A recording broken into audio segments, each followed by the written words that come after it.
I made a choice and I chose healthy. When I made a choice, it made me wealthy. You have a choice. Will you choose healthy? Choosing healthy with Monica.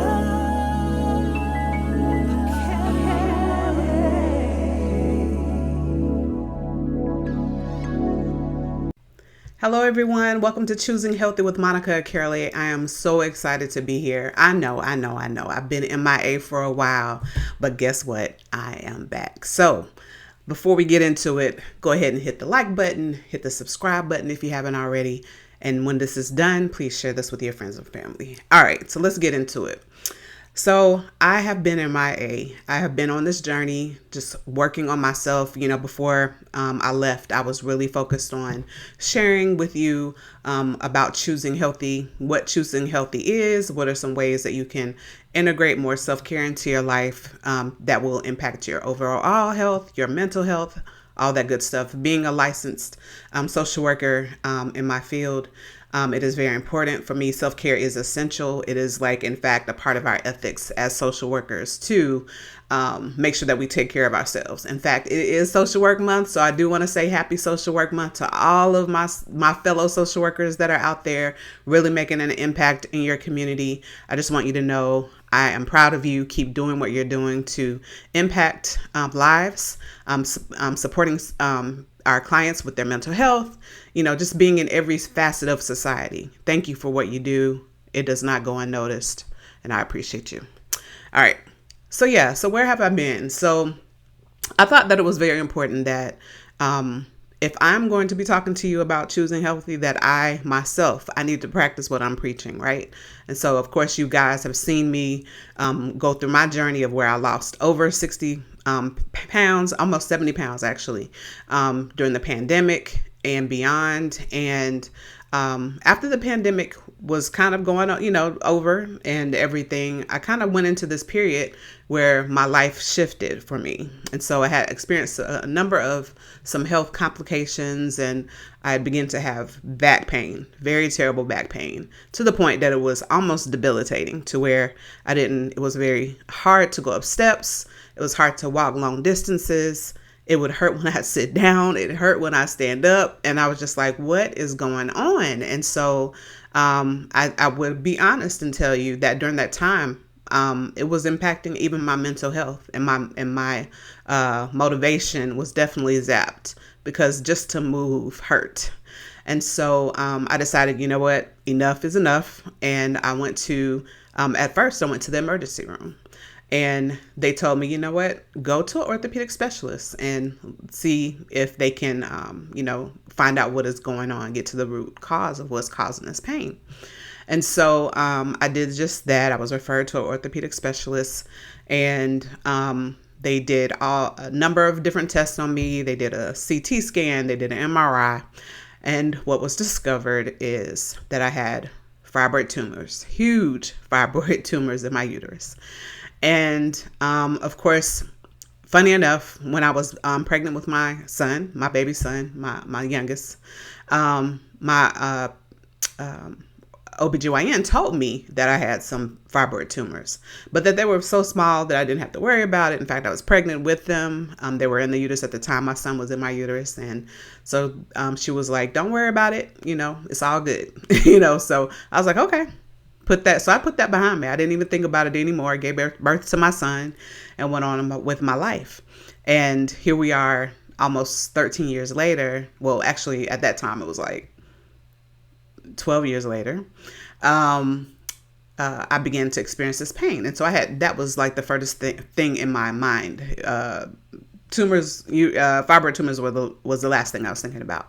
And so anyway, it was determined that, and so he recommended that I talk to my OBGYN and discuss options. And so I left there and called my OBGYN, got an appointment, and she did an additional examination, actual ultrasound, and she was able to measure all of the fibroid tumors and all of that good stuff. And we came to the conclusion that the best option for me, and this is not the best option for everyone. So when you hear this, don't think, oh, this is what I need to do if you're running into this situation. But for me, because of the large size, I had tumors the size of grapefruit, and oranges and things of that nature. And so it was so big that we decided to do a partial hysterectomy. And so when you get a partial hysterectomy, that is where your uterus is completely taken out, but you're left with your ovaries. So that is what I decided to do. And so I had that surgery. And so ever since then, I've been working on really just, healing from that, getting back into an exercise routine, getting my healthy eating patterns back in focus. And so I'm glad to say that I've lost a good amount of pounds, and I'm still on my journey to getting to a healthy weight. And so what is a healthy weight for me? So that's where I've been, and where I am is what I just shared as far as just getting back on my healthy eating path. I've been focused on getting at least 10,000 steps daily. And I've been working on getting 7 to 8 hours of sleep. All the core things that I talked about before when I was sharing on here on this YouTube channel. Eating low carb, getting 7 to 8 hours of sleep, getting exercise, some movement in, and when I need to, hey, get a counselor, go see a therapist, and work on anything that I may need to work on from a mental health perspective. One thing I've been leveraging lately is the Calm Health app, and it has been game changing. So I definitely check into that. If your company has any health benefits that would allow for Calm Health to be covered, I definitely would check that out. If they don't, there's also a Calm app that probably has some of the same features in it. But other than that, that's pretty much what I've been working on. And so I feel very happy right now. I'm very excited about the progress that's taken place in my life. And I just want to encourage you, even if it's just one step forward, to do whatever is that one thing. So I want to encourage you for the month of March, and it is Women's Month. So happy Women's Month to all the women out there. Take this month to really take inventory of those things in your life and those habits that are not serving you. What is it that may not be serving your mental health, your physical health, all the other areas of your life? What are those habits that are not serving you?